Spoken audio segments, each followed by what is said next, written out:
But we as a continent have now defined ourselves.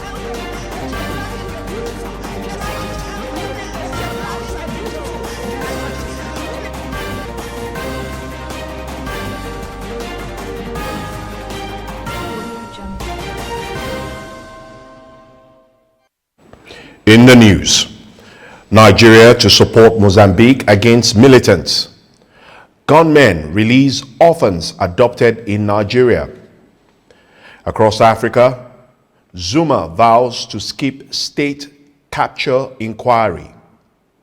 On the international scene, White House, Biden withdraws $227.4 billion in spending cuts proposed by Trump. In business, Nigerian Stock Exchange emerges Africa's best performing stock exchange in January. And sports, Udofia to coach the Tigers in Tunisia. Details shortly.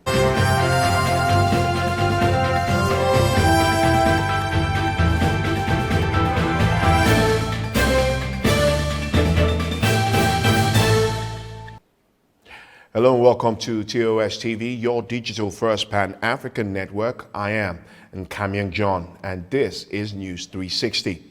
We start with this report where Nigeria has offered to support Mozambique in its fight against Islamist insurgents in the gas-rich northern province of Cabo Delgado.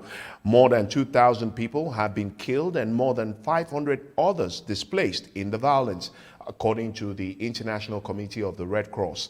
Nigeria's Minister of Foreign Affairs, Godfrey Onyeama, visited Mozambique over the weekend and met Prime Minister Carlos Angostijo do Rosario.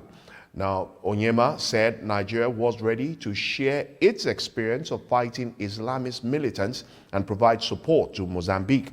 The visit was part of the diplomatic tour to southern African countries to mobilize support for Nigeria's bid to chair the Peace and Security Council of the African Union. Tanzania, South Africa, and Burkina Faso are also vying for the seat. Elections will be held during AU summit scheduled for later this week. Now, 7 orphans who were kidnapped from an orphanage on the outskirts of the Nigerian capital, Abuja, 2 weeks ago have been released. Gunmen stormed the orphanage in Abaji area on January 23rd and kidnapped children aged between 10 and 13. Some adults who were adopted from their homes during the incident have also been freed. The adoptees were released after ransom was paid, according to a person who was part of the group that received them. But the woman who delivered the money to the gunmen was taken hostage. They looked exhausted after being freed on Sunday and were taken to a health facility for care, witnesses revealed. Nigeria is grappling with a wave of kidnappings for ransom. Reports suggest within the past 1 week alone, around 100 people have been kidnapped in attacks in the states of Kaduna, Niger, Katsina, and Taraba. The Lagos State Governor, Babajide Sanwo-Olu, has revealed that the demand for oxygen by coronavirus patients has increased to 400 cylinders per day across the state-owned treatment facilities. This is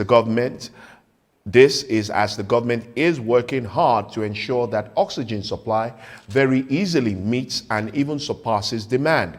This disclosure is contained in a statement issued on Sunday, January 31st, in which the governor provided an update report to Lagosians on the management of the corona disease in the state. Now, to this end, a second oxygen plant is under construction at the Bagada General Hospital and will come on stream within the next 7 days. It is expected that this will boost the in-house capacity and availability of oxygen across all state government-managed treatment centers, Sanwo-Olu revealed. Now, Sanwo-Olu reiterated that government does not charge for the use of oxygen in its centers, as it is free in all Lagos state-owned COVID-19 treatment centers. The Executive Director, National Primary Healthcare Development Agency, PHCDA, Dr. Shuaib Faisal, has disclosed that the delay in the arrival of COVID-19 vaccines was because countries were negotiating price reduction, safety and effectiveness, and required logistics to stop ongoing community transmission of the virus. Now, FISAL stated this in a statement issued yesterday by the agency's head public relations, Mohammed Ohitoto, titled "Investment in COVID-19 Vaccines Will Strengthen Primary Healthcare Systems in Nigeria." Faisal said, and I quote, "The delay in assessing vaccines means that eligible countries would have to explore other channels that can ensure fair price, safe and effective vaccines for its populace." Now, according to him, as the country awaits the arrival of the first batch of COVID-19 vaccines this month, state governments should put all the necessary logistics in place to ensure a successful vaccination exercise. With the increasing number of COVID-19 cases in Nigeria, the presidency has stated that it is worried that Nigerians are not complying with the new protective health regulations signed as an executive order by the president, which makes mask wearing and observation of social distancing in public mandatory. This was disclosed in a social media statement by presidential media aide Garba Shehu on Sunday. Shehu added that the federal government is reluctant to enter into another lockdown and continues to emphasize the non-pharmaceutical measures, citing that the way to avert lockdown is to observe these measures as put in place by the presidential task force. He urged Nigerians to know that the virus is also a threat to the Nigerian economy, and protecting public health is one of the sacred duties of any responsible government, and the administration will not abdicate that responsibility anytime soon. Meanwhile, the Federal Capital Territory Administration, FCTA, has vowed to ensure strict compliance with the provision of the Coronavirus Disease Health Protection Regulation 2021 as released by the Presidential Task Force on COVID-19.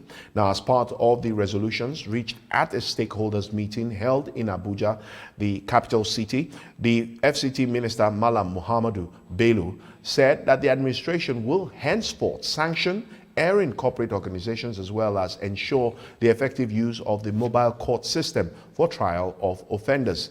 Bello further noted that the administration will also increase public education and community engagement following a baseline assessment of how much the populace know about the virus, and launch massive awareness campaigns across the 6 area councils of the FCT to further sensitize members of the public on COVID-19. In her remarks, the Minister of State for FCT, Dr. Ramatu Aliu, also called on all residents to work together to effectively combat the disease. This is your digital first Pan-African network, TOS TV. You are watching TOS News 360. Up next, more stories from across Africa and the international scene after the break.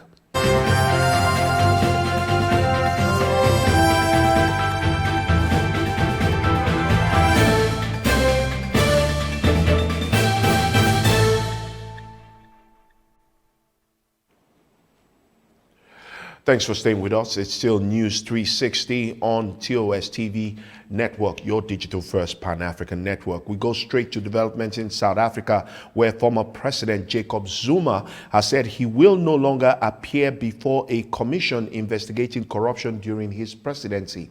The inquiry, known as the Zondo Commission, was established to investigate the state capture scandal during Zuma's tenure as president.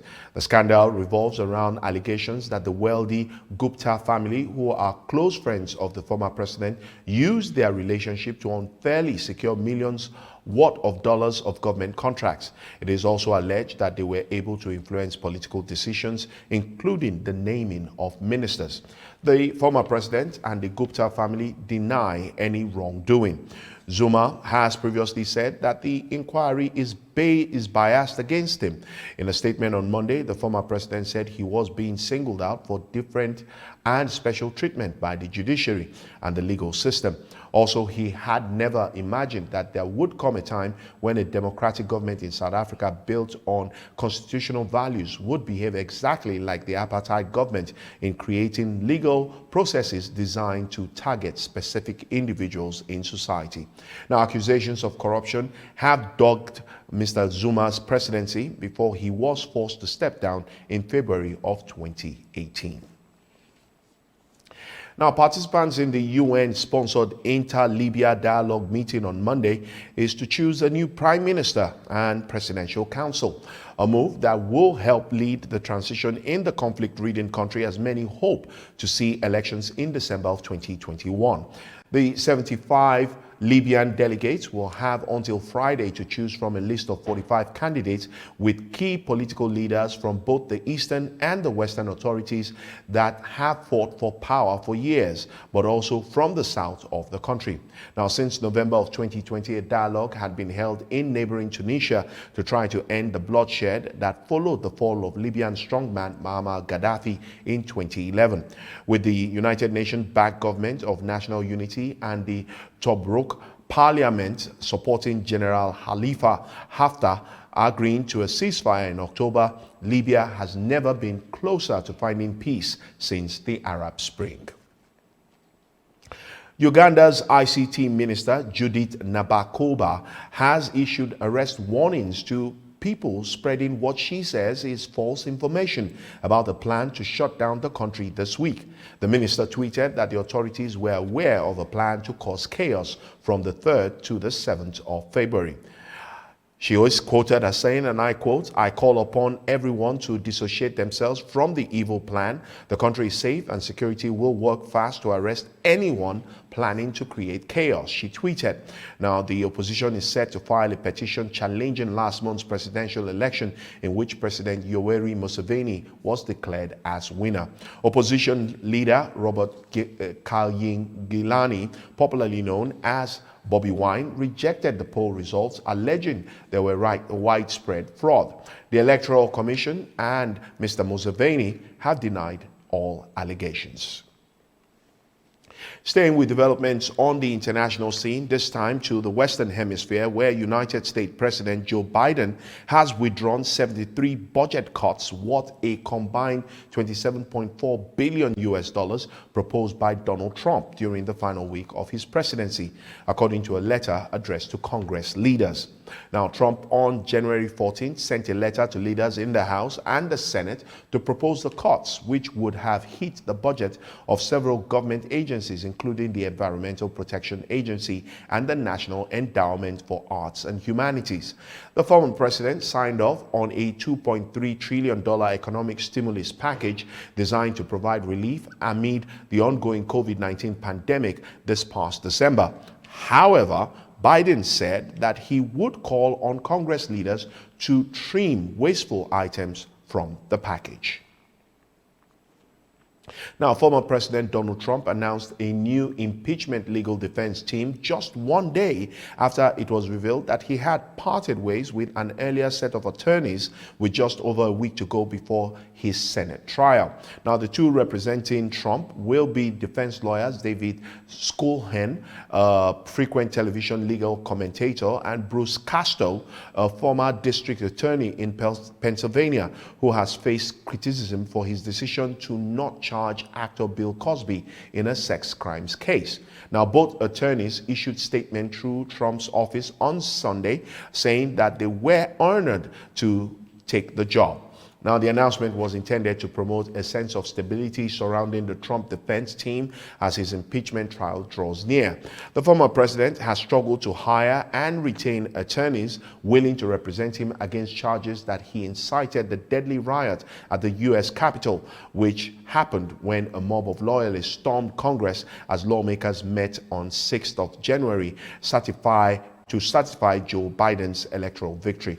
Now, one persons familiar with their thinking said Boaz and another South Carolina lawyer, Deborah Barbara, left the team because Trump wanted them to use a defense that relied on allegations of election fraud, and the lawyers were not willing to do so. Myanmar's military has taken control of the country after the detainment of the facto leader Aung San Suu Kyi and other politicians on the morning of a new parliamentary session. Now, this follows days of public concern after the threat of a coup and denial from the military. A presenter on the military TV said a state of emergency had been declared for 1 year and power transferred to the military. He added that the coup was as a result of the civilian government's failure to act on claims of voter fraud, as well as conduct elections in November of 2020 during the COVID-19 pandemic. Ms. Suu Kyi's National League for Democracy, NLD, won enough seats to form a government in the November elections. However, with the coup, power has been handed over to Commander-in-Chief Min Aung Hlaing, while Vice President Min Sui will be elevated to acting president. Now, soldiers have since taken over the streets of the capital and Yangon, the main city. Internet connections and some phone services have also been disrupted in central cities like Yangon, while local and international broadcasters have been blocked and banks have halted financial services.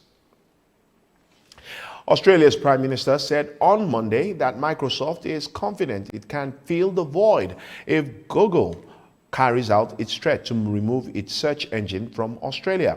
A Google executive told the Senate hearing last month that it would likely make its search engine unavailable in Australia if the government goes ahead with a draft law that would make tech giants pay for news content.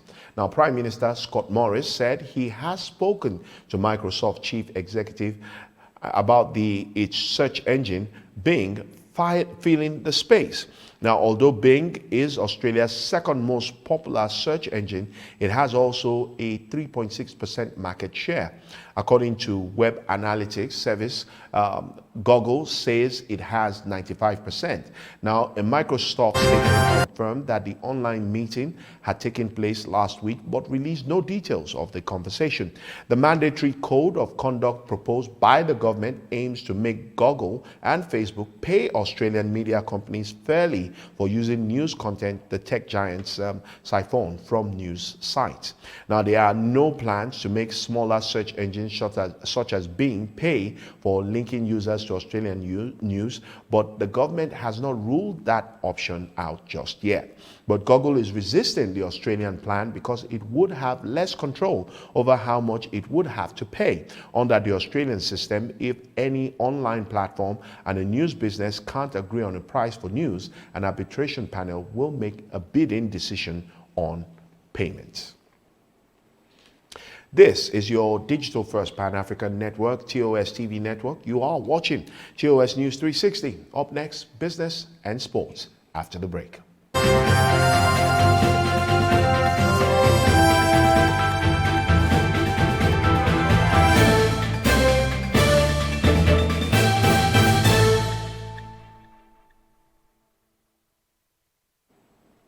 Thanks for staying with us, and quickly we go to developments in business where the Nigerian Stock Exchange, NSE, has emerged as the best performing stock exchange in Africa after closing the month of January 2021 on the green territory. Now, specifically, the All Share Index, ASI, ended the week and the month of January in green territory. The index kept a clean sheet all week, up plus 58 base points, BPS on Friday, and plus 3.44% week on week. Equities and the month plus 5.32% firmer. Now, in USD terms, plus 7.10%. The Nigerian Stock Exchange ranked 7th according to Bloomberg World Equities Index ranking. Oil and gas stocks finally halted the week-long losing streak to finish higher, plus 0.63%. Now, all other sectors were also finished in green, save for industrials with a marginal decline of minus 8 base points. Now, despite today's rebound, the oil and gas sector emerged biggest losers week on week, giving up minus 7.25%. A few setbacks during the week, but the banking sector emerged strongest week on week, up plus 3.33% amid earnings expectations. Now, the consumer sector finished the week with modest gains, up plus 1.28%. Now to sports, where the Nigerian Basketball Federation has announced that Mfon Udofia will coach the Tigers when the 2015 AfroBasket champions take on South Sudan, Mali, and Rwanda in their final qualifier for the 2021 Men's AfroBasket Championship in Monastir, Tunisia, from February the 19th to the 21st. Now, this was made known in a statement from the NBBF on Sunday. Udofia is currently an assistant coach with Skyhawks in the NBA G League, and he is set to become the youngest coach ever to handle the senior men's national team in Nigeria. The 31-year-old, who joined the Tigers technical crew just before the 2019 FIBA World Cup, will fill in for head coach Mike Brown, currently tied down by Golden State Warriors campaign in the NBA. NBBF President Musa Amadu Kida expressed confidence that the absence of Mike Brown and his assistant Alex Nwora, who will also not make the trip to Tunisia, won't affect the team's outing. Meanwhile, the Tigers will camp for a week in Tunisia before the start of the qualifiers. NBBF Vice President Babs Ogwande made that known to the media. And that's it on TOS News 360 on your digital first Pan-African network. For more updates, do visit our website www.tostvnetwork.com.